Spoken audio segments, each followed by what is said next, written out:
Yeah. Mitch, I've been trying to get your attention. Listen, I know we're looking for a working title, but we cannot name the podcast The Business of Theater in 29 hours or less.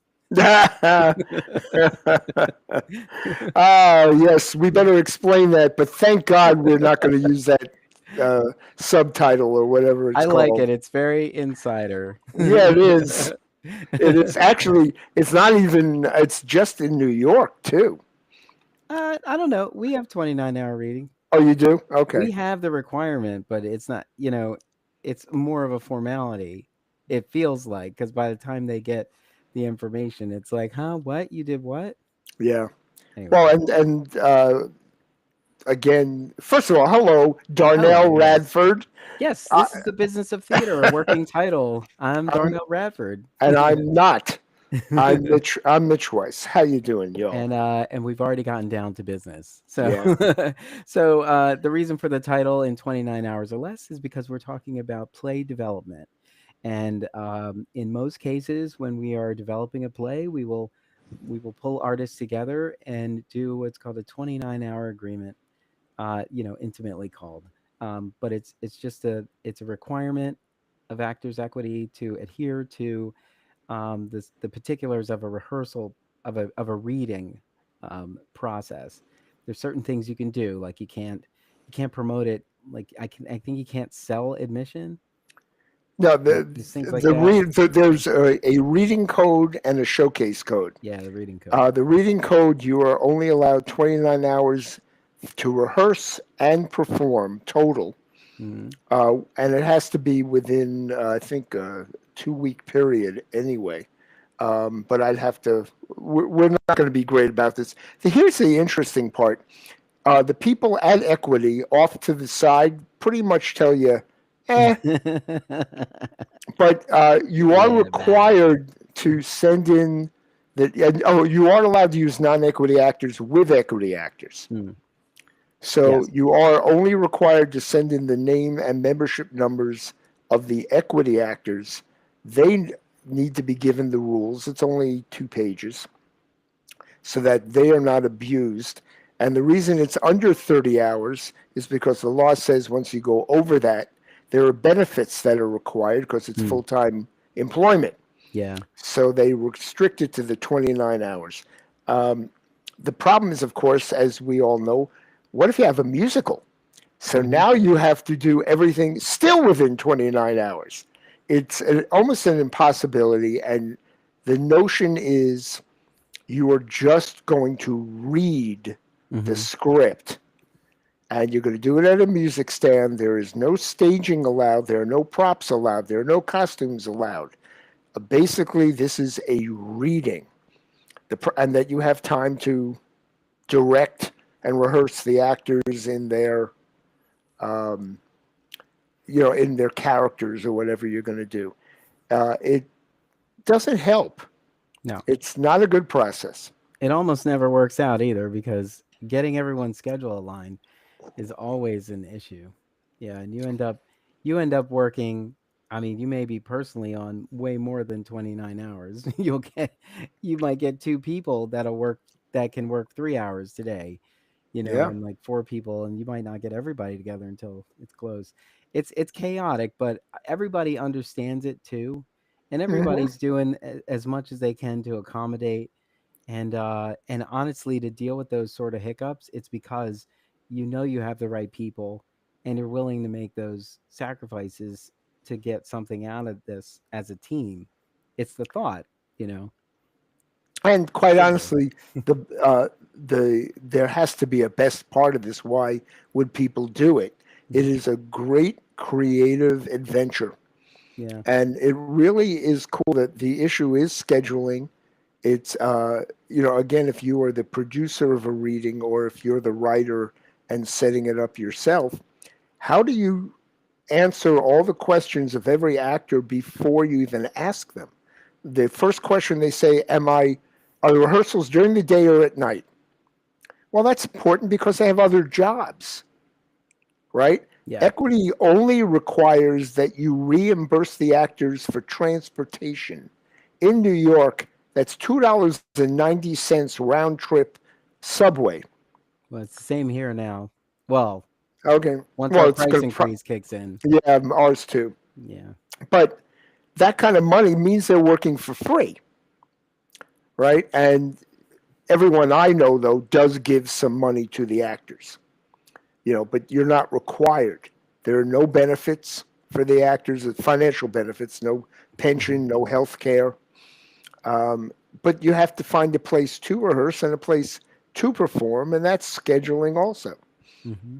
right? Yeah. And you can't charge.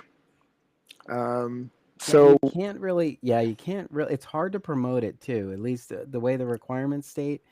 And so I've definitely been in the mindset. I'll promote it like well before we cast it, so it's out there. It's so funny. It's like I guess I get that. The whole point of this is you're working on a new play. You got some people together to present it, and you should know who you want to come and see it. well, and let's be clear. What I think the only benefit of doing a reading, besides it's like for an actor, it's going to class. Instead of you paying money to a teacher, they're giving you your reimbursement and maybe a few bucks, Hmm. and you get to work on a new piece and develop a new character in the shortest period of time, and you get to meet other actors and sometimes a director. Often isn't even a director on a reading, Yeah. and that is a good exercise for the actor. For the writer, they get to hear the words spit back at them to see if something's working. The problem is many shows are physical. Yeah. It matters when it says somebody stuffs a pillow in their face and jumps on them. You can't do that in a reading. It's just going to be someone reading the stage direction. So you have no idea if this stuff is exciting, if it's at the right moment, whether or not the costumes don't work, whether there's enough time to switch costumes in between scenes. My favorite thing, I went to a reading. Now we're going to tell stories. Here they come. I went to a Story hour. reading where the scene ended where they were having a Thanksgiving dinner. It says next day for the next scene. Hmm. It's the next scene started with the leading character in a swimsuit on a diving board. Now that works in a movie, Yeah. but the writer, as happens these days, many writers are being taught to write for TV and film, Hmm. but they're not being taught. You don't do that on a stage. You either need time to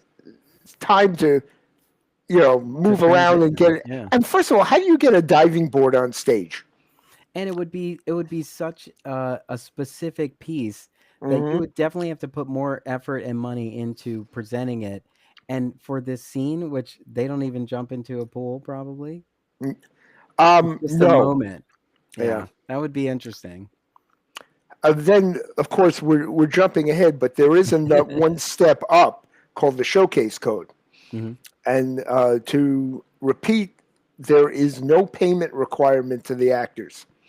Again, it's transportation, but how do you get an actor to give you up to 4 weeks to rehearse, which you're allowed to ask for? Hmm. I mean, that's crazy, and you're not paying them. So you're looking for actors that might be available. Usually you have a director. You have a very limited budget that equity requires you let them know what it is because they don't want you paying more for the scenery than you're paying the actors. Very You're true. not allowed to advertise. You can promote it. You can't advertise. There's a big difference. You are allowed to charge at the box office up to, at the moment, I think it's $18. And you're allowed up to 16 performances over 4 more weeks. Hmm. So now you're talking about an 8 week period and you're not paying your actors? It's like, yeah, good luck, right? Yeah. So a lot of this, we'll go back to the readings because I didn't want to, but just so we're clear for our audience, Those are the two. They're not contracts. They're called codes, Yeah. and you can look them up online. They are very specific. They tell you what you can and cannot do, and most people ignore the rules to some extent. Meaning, if it says you Gasp. can't you It's a can't have a scam. prop, they may still have a prop. You just don't tell equity. Yeah, I can and get in trouble. ultimately it's like what happens in the room. If like you're not going to do something everybody doesn't agree with, but it's like these regulations are of course there to protect everyone. Um and I think that ultimately everybody knows what they're doing when they get there, and often it's the artists who make these suggestions that Hmm. are like, it'd be really good if we could add this. It's like, okay, do you want to? Let's see if we make it work. I mean, and that's the collaborative process too. This is those guidelines. The code is like a foundation of support and Right. protection. But yeah, I think everybody knows when they're a part of something in development. Um, Well, there's there's a little give and take in there. and then there's a level of development of a In the Heights or a Hamilton, where at this point they're doing what's called a workshop, Yeah. and that is fully paid. That you might as well be doing the show. The difference is you're not running a whole bunch of performances. This Hmm. is really a tryout, but it can have a full orchestra if that's what you want to pay for. Yeah. I've gone to workshops here in New York that cost $500,000. Hmm. So but that's all a step before saying I've got a show now that I'm going to advertise and we're going to sell tickets and see how Yeah. well it does. Yeah. The reason I wanted to bring this up is because here in Philadelphia, the Fringe Arts Fringe Festival is happening, is it's about to happen now through the 28th. If you're listening to this through September 28th, fringearts.com. And there are many, it's a multidisciplinary festival, but there are a lot of works in development in a fringe festival.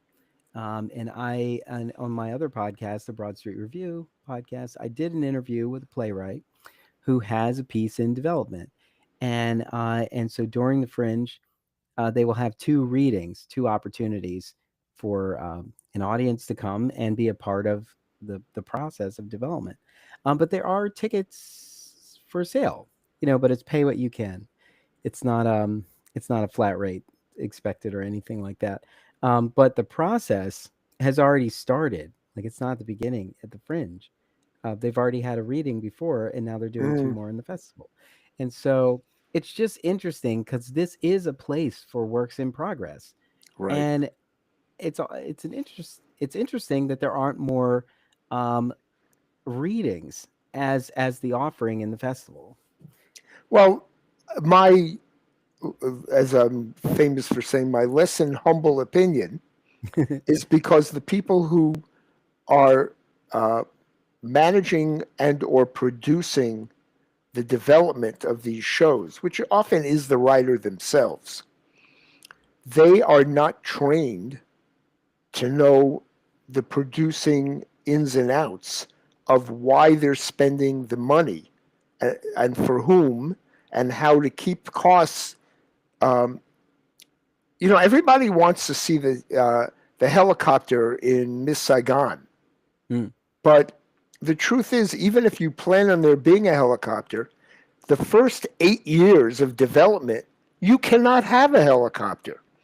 And so you have to make choices. And how do you make that choice and still get the feeling and help the writer know which scenes are not working? I want to bring up, we are currently here in New York working on a showcase, which means we had up to 2 weeks of rehearsal. We didn't do the four because we couldn't get the cast. And within that 2 weeks, uh, everybody wants to have a full 4 weeks of rehearsal. Everybody wants a full text schedule with lights and sound and all this stuff. And you have to make choices and saying, we're not selling tickets on an open run. What is going to help the writer know if scene 8 isn't working? and Mm. fix it while we're in rehearsal. Yeah.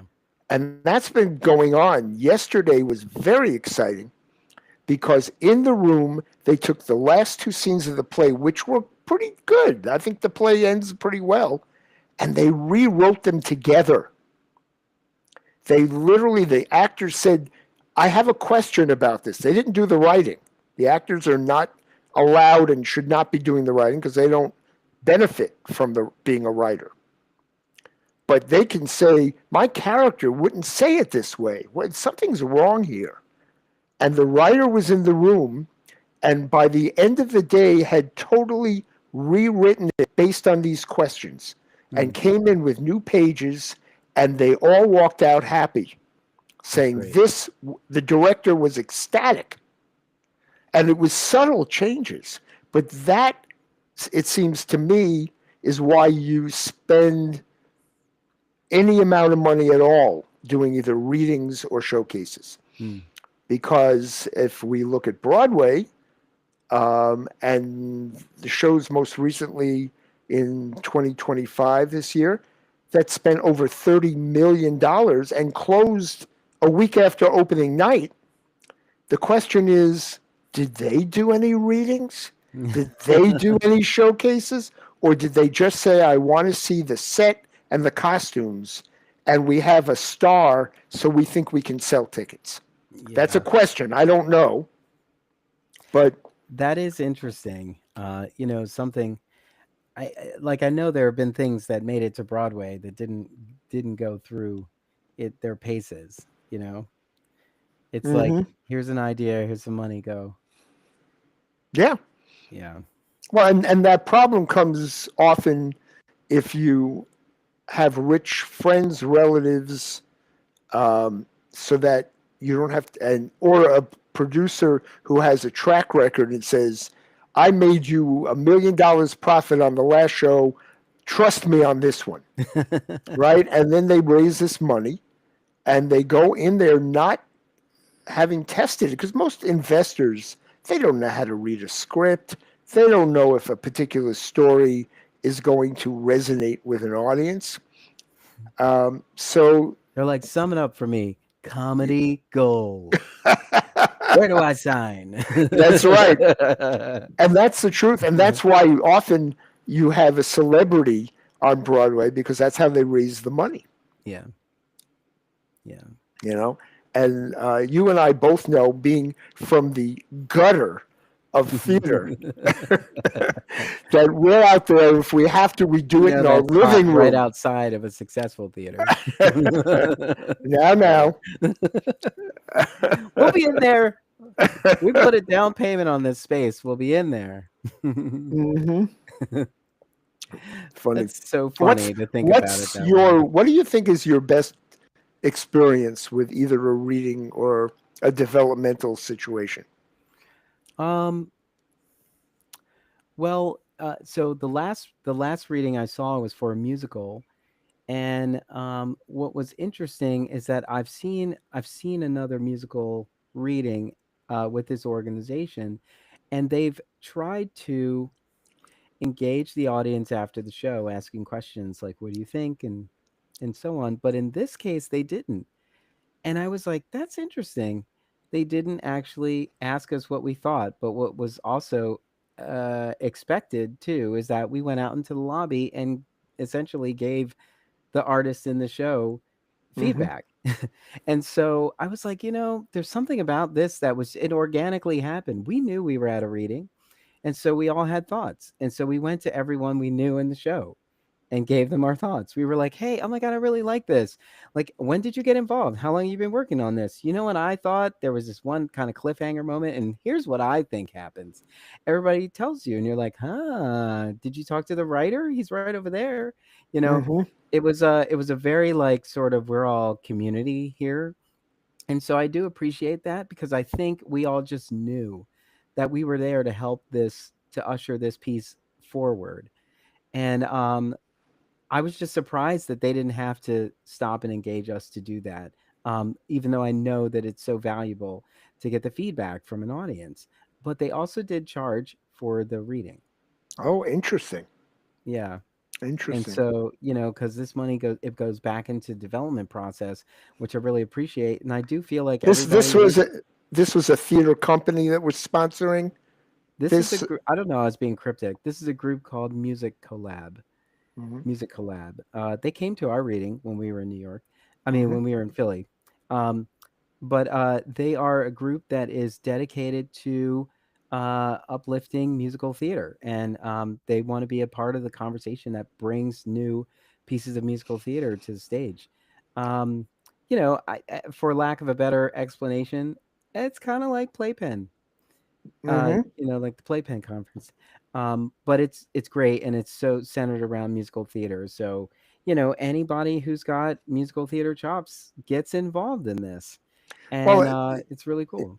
and in my younger days, I became very cynical about, and probably I would still be called cynical about readings and showcases because very often this is at the beginning stages, and I don't care how brilliant you are, nobody writes a wonderful play in the first draft. Hmm. Nobody. Yeah. So here you are, you're asking people to sit through it with a minimum amount of rehearsal having been done, and you're asking them to be there and then to make comments. Meanwhile, half the time they may have been extremely bored. I have sat through things that bored the hell out of me, and I at some point stopped going because the one or two a year out of the 40 or 50 that I was going to uh, didn't make it worth going to the other 40, 50 of Mm. them. But now I look at how else do we develop writers that, if anything, now we should do more of these. It should be, you know what, Mhm. every time you come up with a new draft, whether it's in my living room or not, we don't need a big audience. Yeah. We can go into the church basement and invite 10 people for family and friends of the actors or whatever, and just let them be there. And mostly, I think most writers can listen, and they themselves know whether something's working. Hmm. So I'm very much in favor of the process. I just wish there was a lot more of it. The That's problem very is, true. how do you get rid of the bad writers? That's the trick. Well, I mean, you're still going through a process of selecting what you're going to, put the, put this process behind. Hmm. So yeah, there is still a submission process and so on, and you're trying to tell people like here's where your piece should be right now. If you're submitting, like it should be ready for an audience, like with a process and whatnot. And I guess that's what happens. You just sort of weed it out. But the thing that's great about it, if you are this kind of effort like Musical Lab, that you have an opportunity to say, this piece is not even close. That Mm. doesn't mean this piece has no place. Do you know what I mean? Like, this won't be the one that we, advertise to the audience, and they come in and buy a ticket to come and see and participate in. This might be something that now there's sort of a byproduct of what we initially set out to do. And now this is like an opportunity for education. It's like maybe you want to talk to this writer about, you know, having a meeting, and maybe you do offer feedback, but perhaps it's something that can be used, as a growth opportunity. So here's what that brings up to me, and this has been a question of mine since I was a toddler. There's a profession in the theater called dramaturg, Hmm. in which basically they are an advisor to the writer. And this is usually someone hired at nonprofit theater companies.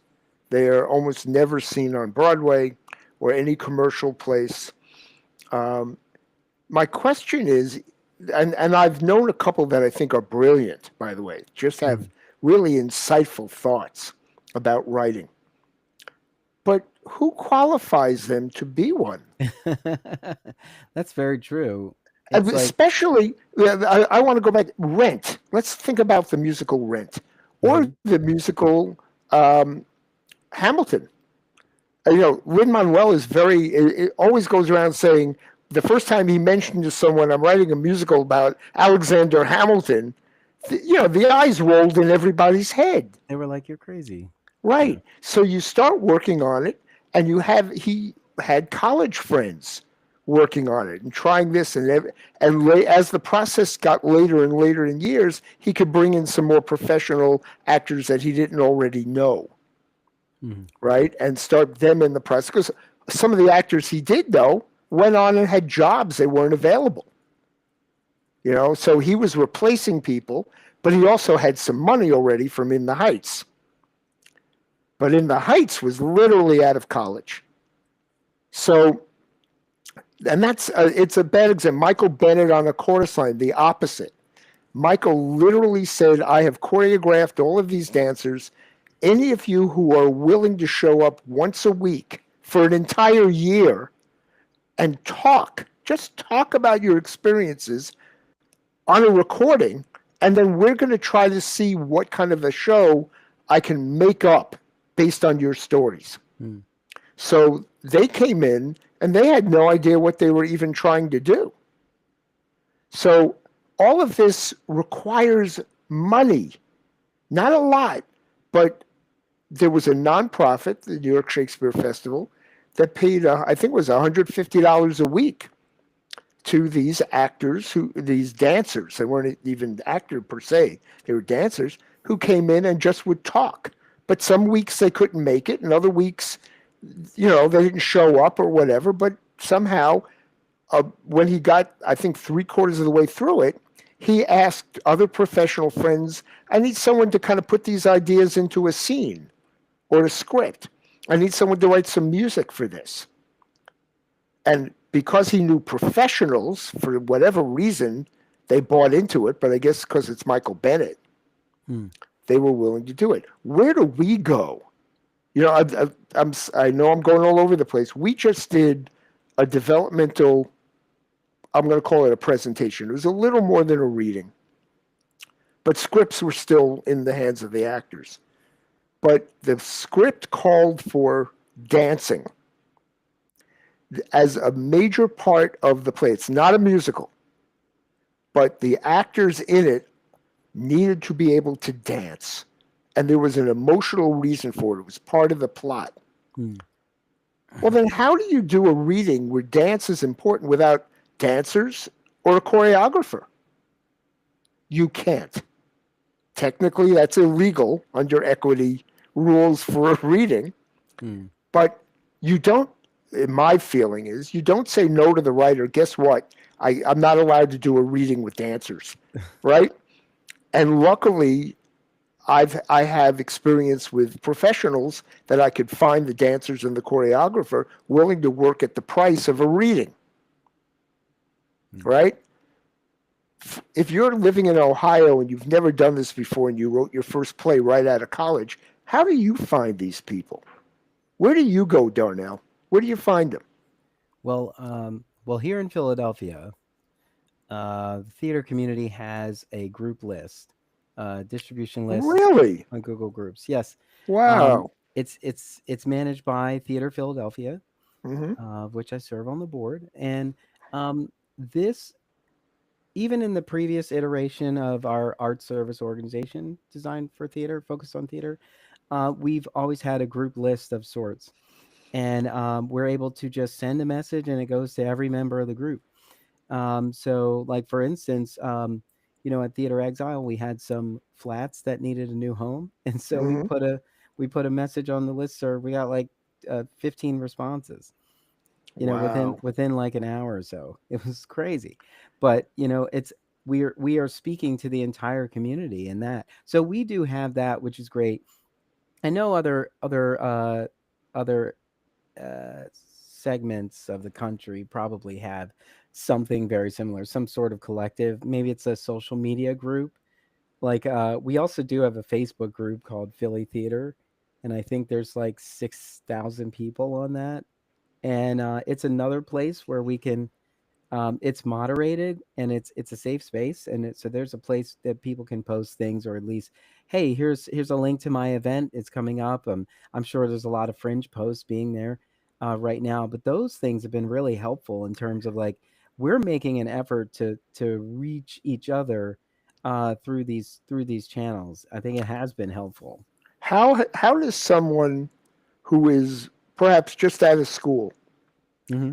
and or older but is writing their first play, can they get onto this list to find people? Can they, or are they stuck with, I don't know anybody, I don't know what to do?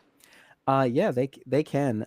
If they are, first of all, if they are a theater person and they are in like, let's say they're one of the schools here in Philadelphia, they've probably been made aware of this group list Mm, already, because they're because we have a lot of professors at various levels of professorship who are also very active in the theater community working. And so I will say it is very interesting that we are not the kind of community who wants to hide our secrets. Like, I think we are pretty open about, like, here's, you need to know this person. You should you should know these people. You should do this thing. You should connect with us here. Oh, here's a great resource. I think we're all just very willing to offer those resources. It has seemed, which is really good. But I know that there's places where people don't have the time to like connect you to other things. It's like, I don't yeah. know, it's going to be tough. Good luck. But I think we do, like, even as Fringe Arts has a series of hubs, I think we do have artistic hubs throughout the city that are resources for information, which are helpful. And see, here in New York, again, because of the numbers, I mean, Equity has 50,000 members. Hmm. Um, and lots of them are looking for work, and lots of them would love to do this. So they tend to use Backstage Magazine, or they have a couple of casting, online casting sources, Access, Actor Access. Um, the issue is it still costs money to advertise, Yeah.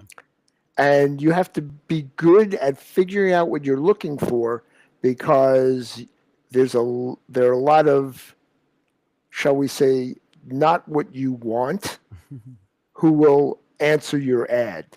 Yeah. I mean, I've seen. I find this very funny. I've seen we're looking for a female at the age of 40, and there were three women, age 21, who sent in reels. It's like it said very clearly 50, age 50. It's like Were they not clear? They wanted everything. people just hit yes, send my reel out. Yeah. And so the more specific you are, and of course there were some good choices also, but you have to have the time to weed through them, and then you first have to audition them if you don't know them. One of the benefits, again, of having experience like you and I have, we know some of the actors, so we know what they can do. So Hmm. we don't have to, when you're not paying somebody for a reading, or you're giving them $50 for a week, Yeah. it's very hard to say, I need you to come in and audition, Yeah. right? Well, It's just a formality. If you could just, I right, mean, but but you're trying to figure out where to place them, to best tell the there's no story. question. And sometimes you don't know someone who fits the bill and Yeah. fits the character, so you have to go looking. But it's, especially in a city of 50,000, and everyone's looking for a Broadway salary, Hmm. and everyone, in order to pay their rent, has to have a second or a third job. Yeah. Then you have to work around that, right? So I feel for everybody because I've been there. Hmm. I've had to do this. Very often I had the day job, luckily at a nonprofit theater, but at 6 o'clock I could go off and work on somebody's showcase Mm. for free and spend my 2 or 3 weeks having what I considered to be fun, assuming that the producer was a nice person, and you liked who you were working with. That's what I was Um, about to say. It yeah. should be fun, but you know, when the weight of everything else in your world is pressing down on you, like fighting Yes. for a priority seat, it sometimes is hard. But it's like the being a part of the development process is a form of therapy in a sense. Yeah, you know, you get to escape your world and live in this one that is imperfect because it's in Hmm. development, and you're kind of like honed into it because you're a part of the process, and you're reading lines and you're going, this doesn't sound right, or can you give me a little bit more clarity on this, like I'm trying to understand like why these are the words that are coming out. But And it's helpful. let's also be clear, as someone who has, and I know you have also, but I must have produced 100 readings in my lifetime so far, and just readings. I wish I Forget the had produced showcases. more. Yeah, I wish Yeah, I had. but the last 2 days are always awful because one, an actor, usually one of your leads, all of a sudden either is sick or had an emergency and they don't show up for rehearsal. Then, God forbid, you're trying to have any sort of a tech day, because you want to have the lights on and off between scenes. The key word that we always start readings and showcases with is simple, simple, simple.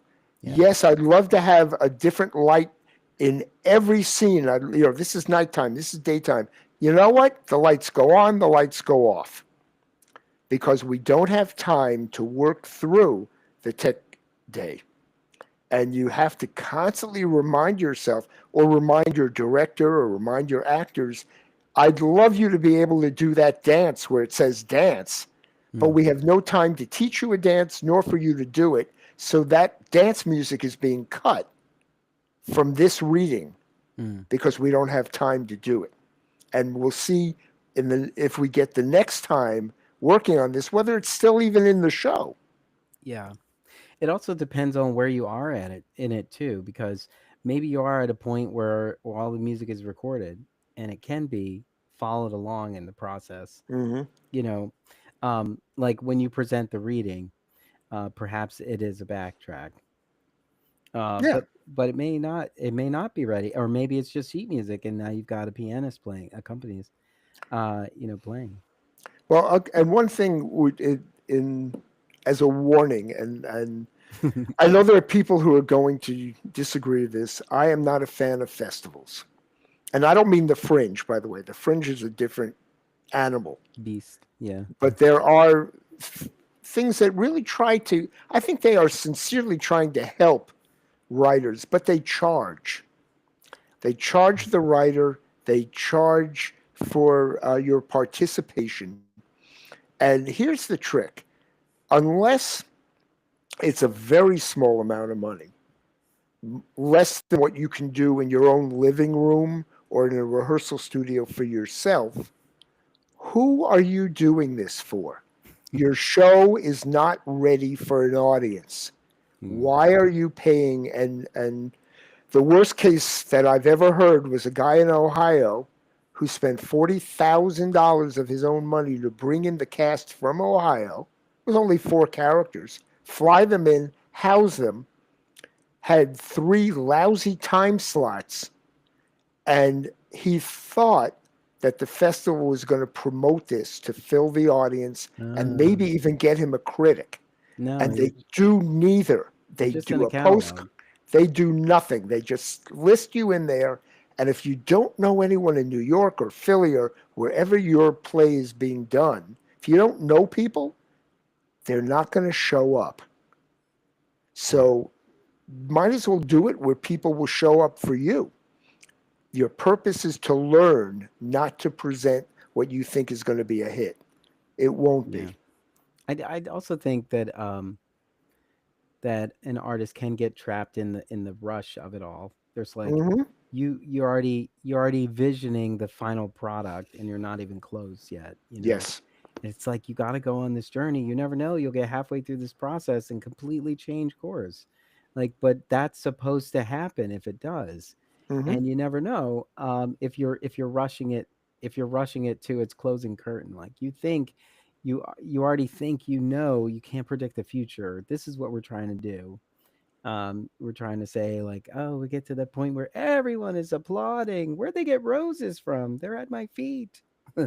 Yeah. Instead of just saying like, I have a story to tell, but I want to see how it fares. So I brought this team together who's going to interpret bits of this story. They're going to see how it fares. They're going to give me feedback to say like, if this is what you want this character to say, here's what I'm getting from this. And they're like, oh, great, because I've just been in my head, writing this, and so I need to bounce this off of people who know how to portray a character's intention. You said it You know. right. You said it right on the money, literally. It writers when they're writing have the picture in their head. They are picturing the helicopter in Miss Saigon. Yeah. So how do they then say what does this minimal level look like? They Hmm. usually cannot reduce it down to, but it's important. It's winter. They come in with the winter coat and it gets torn to shreds. Well, one, you don't get a winter coat. Two, you don't get to tear it to shreds with the lion that comes on stage and rips, your face off. All of this, which can be done in theater, of course, we all know we know how to do it. Yeah. You don't get it. So how do you reinvent your dream to be one step at a time? And that's what the developmental process is. Yeah. If you, instead of spending $40,000 on a festival, you spend $3,000 and you do 8 different readings with, because you may hate the cast. You'll replace them, you'll find other people. And each time, maybe eventually by the 6th one, you add a winter coat, but maybe you decided it's not a lion, it's an elephant. You have a different thing, Yeah. right? And so now you're 3 times 8, that's 24,000. You just saved yourself 16,000 and you did it 8 times. That's great. Now you're starting, it's very frustrating, Yeah. very frustrating. Yeah. But that is development. Speaking of frustrating, the studio has forced us into 45-minute episodes, That's and right. if we don't get to 45 minutes, we start paying for the next hour. It's crazy. So before we end, before we end, uh, do you have one singular sensation? Ha, ha, ha, ha. Uh, yeah, let's say we would do, trying to think of off topic or on topic. Um, I have two based on what you said okay, in the well, you beginning. start. You start then. Well, because you hate theater festivals, I've created one. It's my one singular sensation. It's Yeah, called it's called the Many Feet Mini Theater Festival. the many feet. Many Feet, Okay, Many Feet Mini Theater Festival. and what happens? It's snippets of theater. It's enough to Uh, be so annoying, and it's not all in the same venue. For uh, instance, there's one piece that's in 4 parts, but you have to go to 2 different venues to see all 4 pieces. okay, okay. Well, okay, but my one singular sensation, um, and it is theater. Uh, they're just only promoting it Mm, by email to audiences that have come to previous similar productions. And these are kind of, if you think of a speakeasy, these are like hidden theater rooms. it's like a parlor, a Yeah, salon. yeah. And for example, the previous Sleep No More in New York took place in a hotel. Mhm. And it was environmental, experiential, right? It wasn't just on a stage. Well, the people from that list are selling out another show that is just now starting to promote itself, but has been around an entire year selling out at $200 a seat. Huh. What's it And called? Yeah, good question. And I'm going to forget the name, but I have seen it. I saw it because I knew somebody in it, and it was magnificent. I Hmm. had a ball. It was they. What was so funny is they tell you to go to this particular bar restaurant, and that you figure it's in the back room. Hmm. It's not. The person at the front desk says, "We you have to wait outside, but you know what? When the entrance, there's a dry cleaner next door. And by the way, it's 11 o'clock at night. Is it Life When and Trust? no, No, it's a magic show. that replaced Sleep No More. Okay, no, it didn't replace it. It's just the same producers. Oh, So what you do is okay. you enter through a facade next to the bar that's a dry cleaners. Hmm. And you go in there, and it's a real dry cleaner. I mean, it looks like it. And they offer to take your coat and say, if you want, I'll clean it while you're seeing the show. They really say that to you. They take your coat and you're going, what's going on here? And then they tell you to walk through the clothes, and there's a secret entrance in the back of the dry cleaner that you Huh. walk into, and it is like the 1920s speakeasy. Wow. And you sit there at these tables of 6 people, a lot of tables, and there's a piano player in the meantime, and these close up magicians go to your table, different one at each table, and then they switch to the next table and they keep moving around, and they're free drinks, not free drinks, it's part of this the big The $200 experience. prize, Yeah. and they give you little popcorn bags while you're there. The thing doesn't even start until after 11 p.m. and they're Hmm. selling out. And something like this, which isn't off Broadway, it isn't Broadway, it's just it's my one singular sensation for the moment. And No, I feel bad I can't give everyone the name. that's all right. Magic is in the title, though. We'll put it in the. Magic is in the title. It'll be in the show notes. Yeah. I'm looking it up as you talk. Okay. So the other thing I wanted to mention as my official one singular sensation is Hmm. the other podcast on the Emory Network is the Broad Street Review podcast, and it Right. just begun its 10th season. 10 seasons with Wow. Broad Street Review. It's crazy. Congrats. That's phenomenal. Yeah. In We should be celebrating. We are. We are. We are. Well, in 2016, I started this relationship with Broad Street Review. We didn't know what was going to happen. And we just continued on, just having conversations as I normally do. And then the team at BSR would make suggestions, and then we would have ideas. We'd bounce back and forth, and all trying to stay in conversation with the articles that are at broadstreetreview.com as well. And so Hmm. 10 seasons, it's great. And so with this season and all over the Emory Network, we're now doing video podcasts. So now you can see the guests that we spoke to on Broad Street Review in the podcast. So we started Wow. that with Fringe Arts, and so now they're in there with there's story clips and all kinds of things, and so there's going to be more coming out about these conversations, and so definitely head on over to that podcast, the Broad Street Review podcast, to stay in tune Definitely with all of that. recommended. We give it a 5-star review. 5-star review, yeah. And I found the name. What's the name? Speakeasy Magic. How do you Speakeasy like Magic. that? But magic spelled Magick. Okay, that's it. That Cool. it's nice when the title actually tells you what it is. Great. So that's a great singular sensation. We're Yeah, gonna have the link in the chat in the show notes there. cool. But yeah, that's it. That's the business of theater. A working title. I'm Darnell Radford, I'm Mitch Weiss. and we'll see you at the theater. Happy new season, Happy right? Fringe. September. Happy Fringe, And happy, Philadelphians yeah. in the greater Philadelphia area. Bye.